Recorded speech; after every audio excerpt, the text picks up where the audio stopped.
suas vestes, sararei. Bruno 28, Bruno 28.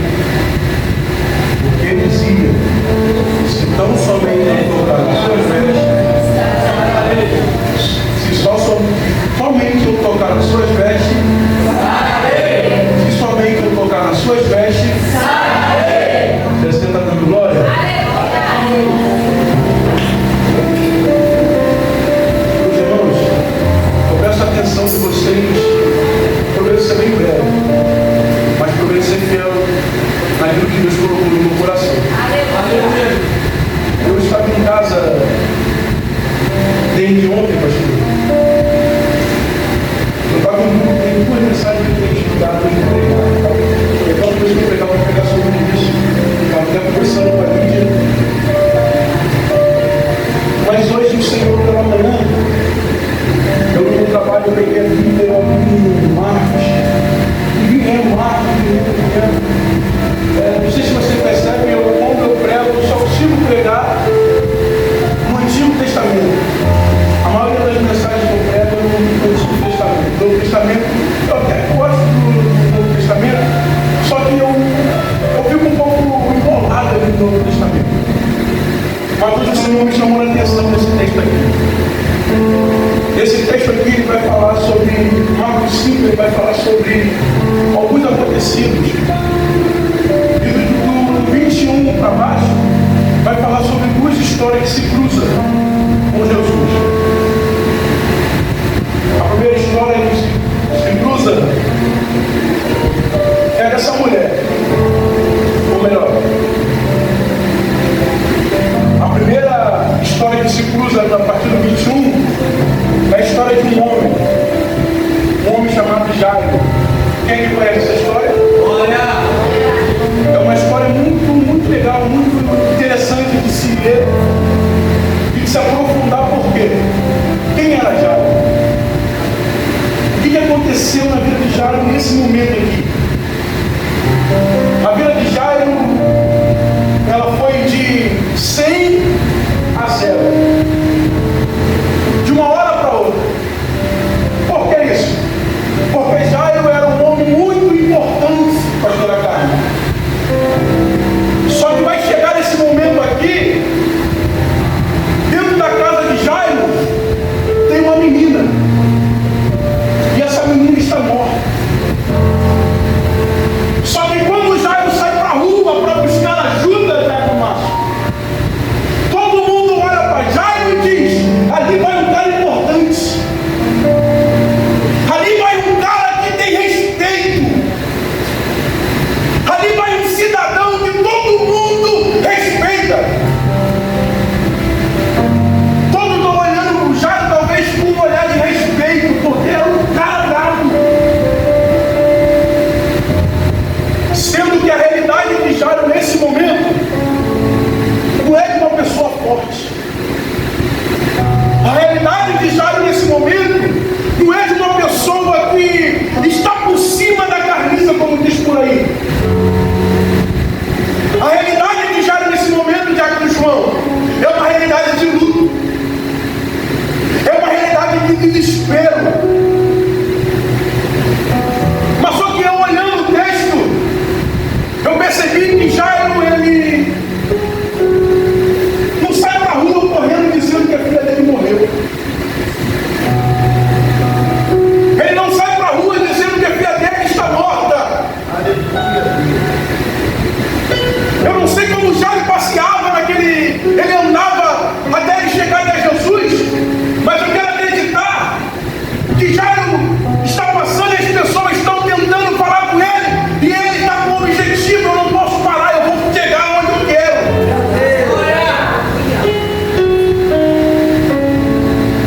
Só o que me chama mais atenção aqui nesse texto é o que está acontecendo enquanto Jairo não está dentro de casa. A filha dele está morta. E lá dentro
fácil hoje em dia você bater no ombro de quem está chorando e dizer: não chora, do que acreditar no milagre da pessoa.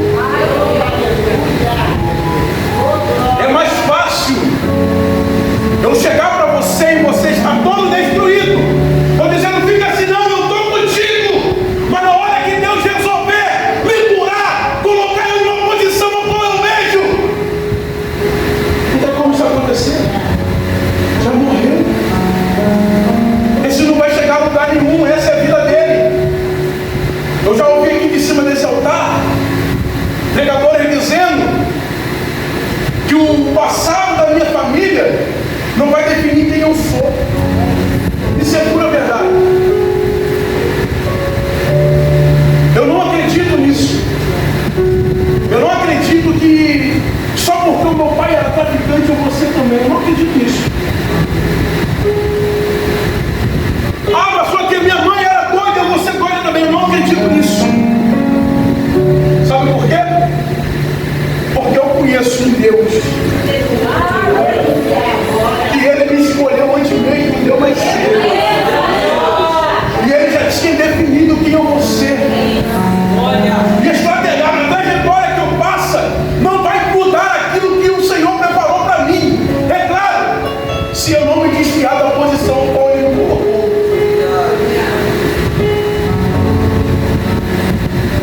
Perceba uma coisa? Jairo, ele tinha poder, mas só que ele reconheceu que o poder dele é limitado. Ele poderia mandar: pega essa cadeira, bota ela para cima. Agora, pastor João, pega essa panderola, bota ela em cima do altar. Simone, fecha o computador. Jairo, ele tinha um poder para isso, mas ele entende que o poder dele está limitado. E ele foi atrás daquele que é todo poderoso, que não tem limitações para fazer algo maior. Isso aqui é só a introdução daquilo que eu quero falar de hoje, o que Deus me deixou no meu coração. Deixa eu falar um pouco da mulher, daqui a pouco eu volto aqui. O texto que nós lemos no capítulo 5, 28, vai dizer: porque ele dizia assim: então somente tocar nas suas vestes estará. Essa mulher, ela está sofrendo de uma enfermidade por 12 anos. É 12 anos de sofrimento. É 12 anos de procurando auxílio e nada dá certo. E essa mulher, ela está passando por um momento muito difícil. Por quê? Porque era um momento que ela não conseguiria ajuda de muita gente. Porque naquela época, na lei, ela não poderia estar no meio de todo mundo. Tinha uma tradição que deveria ser seguida, de quando uma mulher estivesse nesse período, ela era afastada da sociedade, era colocada em um lugar, e quando passasse o período, ela retornasse para sua casa, para sua vida normal. Eu consigo ver a família daquela mulher, daquela menina. Chegou um período que toda a família espera. Deixou de ser menina, agora é mulher. Subiu de nível. Vamos levar ela para a separação. E quando passar esse período, ela volta para nossa casa em um novo nível. Só que vai passar um dia, 2, 3, 4, 5. Passou o limite de tempo que uma mulher fica nesse período. Mas vamos ver como que está a mulher. Hoje, ela continua. Mas isso deve ser normal. Vamos para casa, amanhã a gente volta para ver o que aconteceu. A família volta. E a mulher novamente está na mesma situação. Se passa um dia,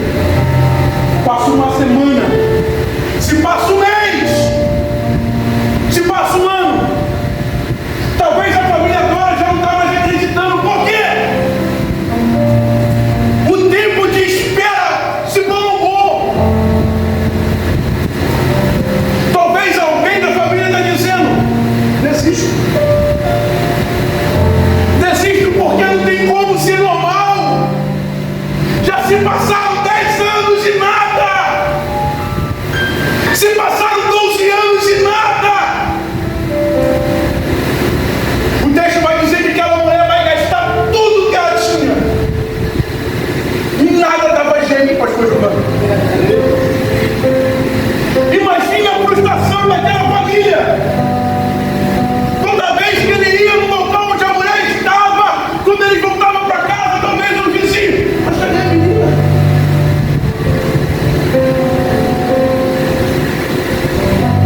Imagine o pai e a mãe daquela menina, João, tendo que contar uma coisa que machuca, tendo que ir para casa todas as vezes sem aquilo que ele recebeu de Deus, que foi aquela filha.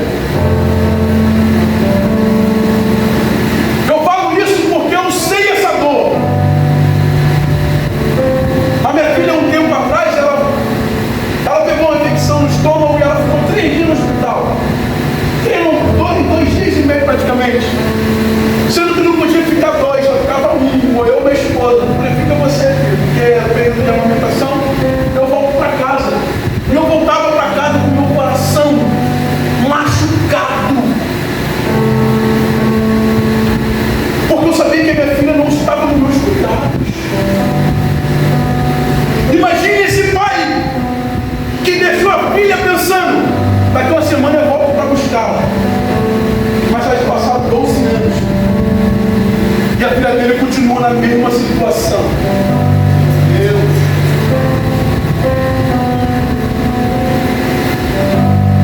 O engraçado disso tudo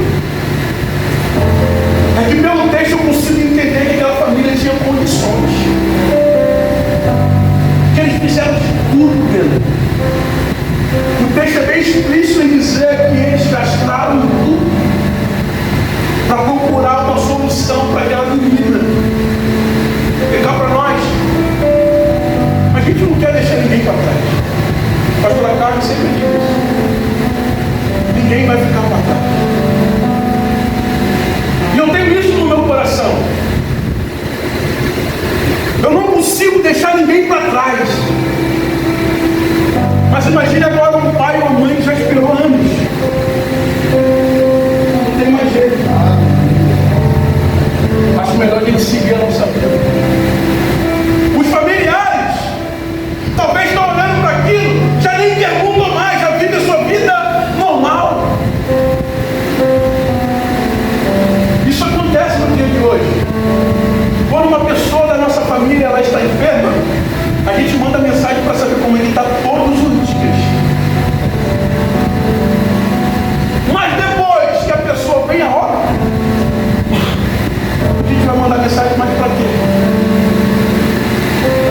Talvez essa família está olhando para aquela situação e diz: já morreu.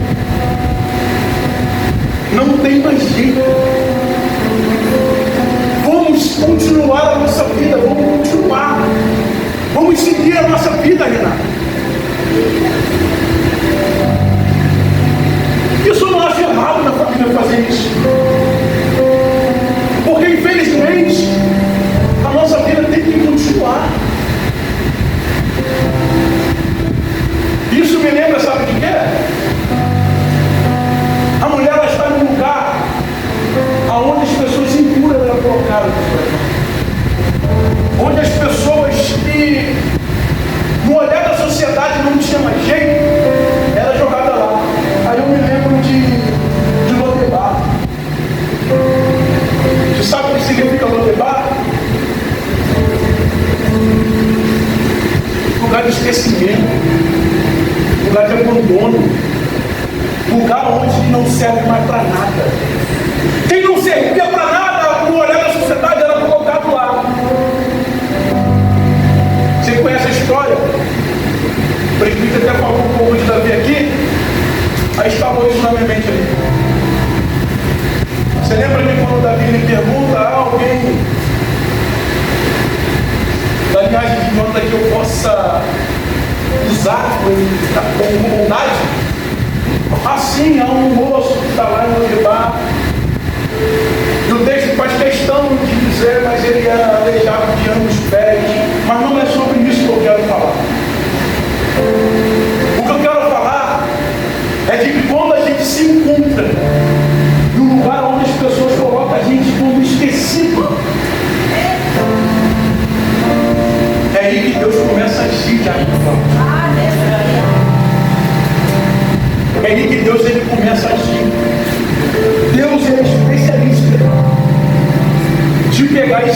princípios e fazer prosperar como ninguém. Deus é especialista de pegar aquele que ninguém dá nada e colocar numa mesa de príncipes. Foi dito pelo presbítero aqui: Davi está cuidando das ovelhas, ninguém dá nada. O primeiro filho que chega só pode ser esse, tem estatura, é forte, tem aparência de rei, mas Deus está olhando e está dizendo: eu sou especialista de pegar quem ninguém dá nada e colocar para ser rei.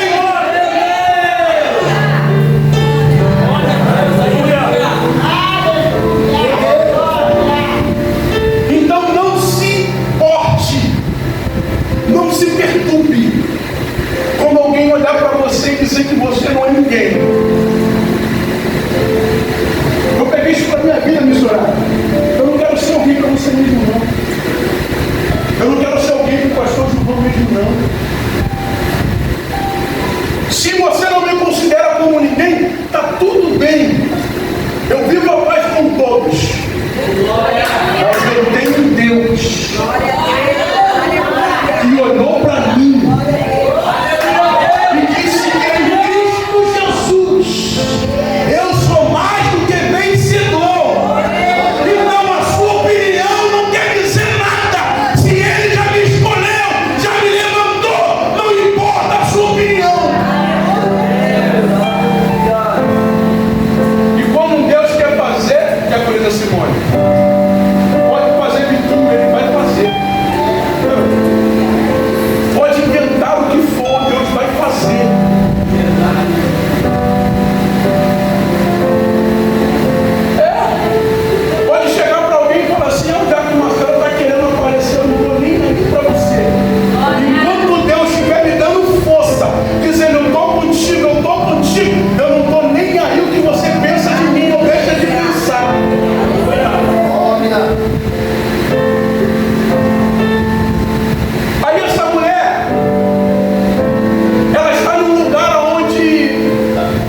tudo.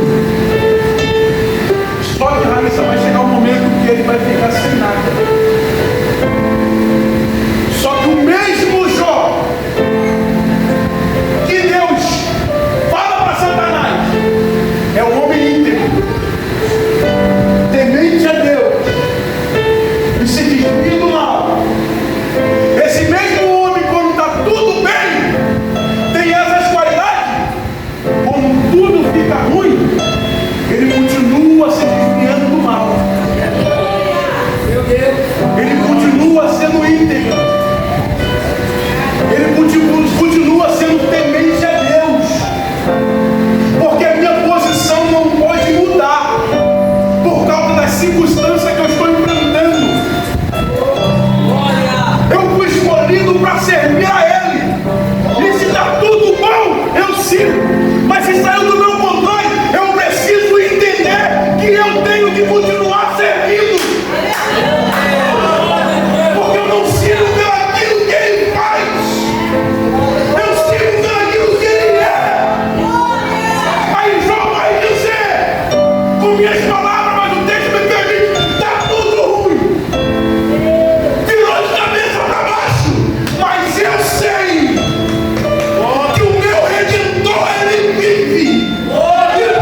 não. Ninguém se incomoda mais com aquilo.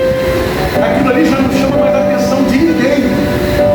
Está encostado nele. Mas vezes, quando eu trabalhava lá na Zona Sul, em Ipanema, eu ia de metrô. Se tu levantasse o pé um pouquinho assim, tu ia com o pé daqui para lá, assim. Não dava para mim. Se tu coloca a mão, você daqui a pouco está sentindo outra mão em cima da tua, tem outra mão. É uma coisa que você já acostumou, já, pessoal. Hoje em dia eu tenho um privilégio, ninguém me gosta de trabalhar, porque eu trabalho 10 minutos de carro. Mas só que isso é normal, você está num lugar cheio, Jesus está no meio da multidão. Está todo mundo encostado nele. Só que quando aquela mulher toca, é diferente de encostar. Porque mesmo você estando no ambiente onde estão todos te encostando, se alguém vir por trás de você e fizer assim,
salvar ou me curar, fica tranquilo.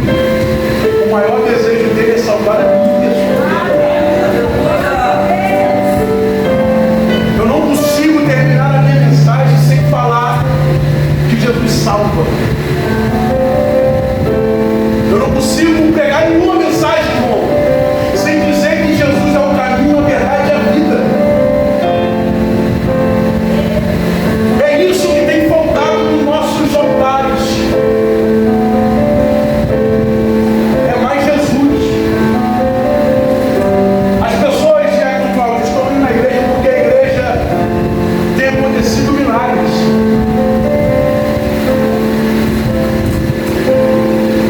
Eu tenho uma pessoa na minha família, ela saía daqui, ia lá no Recreio, lá na igreja do camarada lá, porque o cara revelava tudo. Ele saía curado, e era curado, não sei, mas no vídeo parecia que era. Aí um dia eu conversando com ela, vamos lá porque lá acontece milagre. Assim, que milagre que acontece lá que não pode acontecer na minha casa? Que milagre que acontece lá que não pode acontecer aqui agora, a gente começando? Qual é o milagre que não pode acontecer lá e que não acontece aqui? Ela me olhou com o estado, eu não sou de encarar ninguém assim, não, eu não gosto disso. Se você tem a sua opinião, eu vou respeitar a sua opinião. Só não diga a sua opinião para mim como se fosse uma absoluta verdade. Porque nada que eu acredito para você talvez seja uma absoluta verdade. E eu preciso respeitar isso. E você precisa respeitar isso de alguém. Só que eu tentei explicar a ela que pessoas estão indo atrás disso. E Deus lá de cima está dizendo para quem isso? Se você lembra daquele homem que ele disse assim, Senhor, precisa de ir lá não. Se daqui o Senhor falar, lá vai acontecer.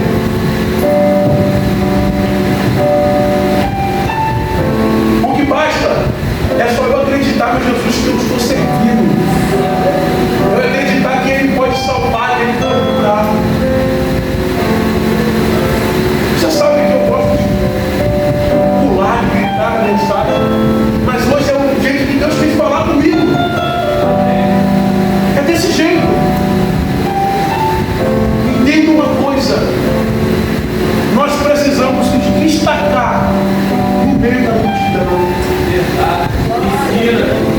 Nós precisamos fazer aquilo que o presbítero falou aqui. Ninguém quer ir. Chega a ser engraçado. Eu chamei muitas pessoas para poder vir no congresso dos jovens. Pregadores cancelados. Vocês perceberam, o Breno cantou 2 vezes. 2 dias. Louvado seja Deus pela sua vida. Muito obrigado. Mas a gente chamou pessoas para cantar. Chamamos pessoas para pregar. E essas pessoas cancelaram. Umas falaram que tinha compromisso, que não dava, que já eu. Amém, mas eu não me engano com isso. Mas o que me chamou a atenção é que depois do primeiro dia, que a gente postou o primeiro vídeo, ele postou, mostrou a gente. Está aqui ainda. 4 pessoas me mandando mensagem. O congresso vai ter que dia, vai ter domingo. Por que eu vou cantar? Ainda dá para me pregar? Mandaram para mim assim, eu posso mandar outro? Diga, não precisa não. Passou algumas horas, não, então não vou. Falei, agora eu também não quero. Sabe o que eu estou dizendo? Que quando viu que o ambiente estava favorável, todo mundo quer. Mas pegar a Bíblia, pegar um óleo ungido e fazer um presbítero para fazer com a esposa dele, e lá no ponto de prostituição, ninguém quer, sabe por quê? Lá não tem ninguém para aplaudir. Lá não tem câmera para filmar. Lá não tem ninguém para pular e agora é Deus junto com ele. Só vai ter gente falando, não, eu não quero saber de Jesus.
encerrar aqui. Mas deixa eu falei que agradecer depois, naquele dia não deu, a gente estava igual o Paulo já, né? Estendeu o hora, vai que tinha eu de uma janela aí que tinha acabado pedindo. Mas muito obrigado, tá? Estou aqui tirando onda já. Olha o lojão que eu ganhei, ó. Agora ali, é simples, não é isso aqui? Você não sabe como eu amo toalhinha. Só que a minha toalhinha soma lá em casa, sai aqui eu estou guardando na gaveta, embaixo de tudo para não pegar. Mas muito obrigado, pastor. Eu quero agradecer também. Muito obrigado pela confiança. Pastor, obrigado. Depois eu vou agradecer a Cíntia. João, muito obrigado pela ajuda. João foi o auxiliar. Não fosse o pastor, não. Estava dando o crédito para o varão. Foi o outro varão lá. Eu te faço muito obrigado, pastora Carmen, funcionário, todas vocês que ajudaram a gente no congresso. Muito obrigado. A igreja que veio, muito obrigado mesmo. Os visitantes que vieram também lá estão aqui hoje, que estavam lá pelo menos no dia do congresso. Muito obrigado. Muito obrigado, pessoal. Leandro, muito obrigado. Deus abençoe de consegue estar comigo. Está vendo como que as coisas são, Leandro? Precisou de pessoas cancelarem com a gente, para a gente entender o que a gente tem dentro de casa.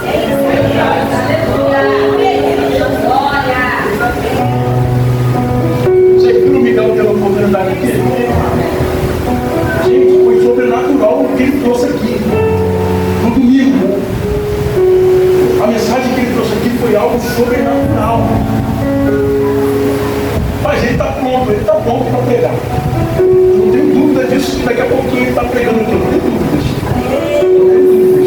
Mas a gente precisou de igreja que a gente convidar no fim, para a gente entender que se a gente se ajuntar aqui, a gente é muito mais forte.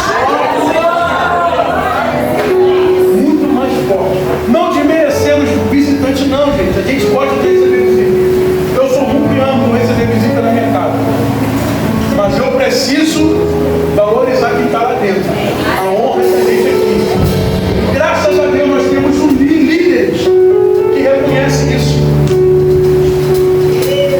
Porque, não falando mal não, porque para onde eu passei eu fui muito bem, graças a Deus. Mas tem igreja que você não tem oportunidade nem de pegar o microfone. Só para você entender a liberdade que nós temos aqui. Amém? Você pode fechar seus olhos para a gente orar rapidinho, Senhor?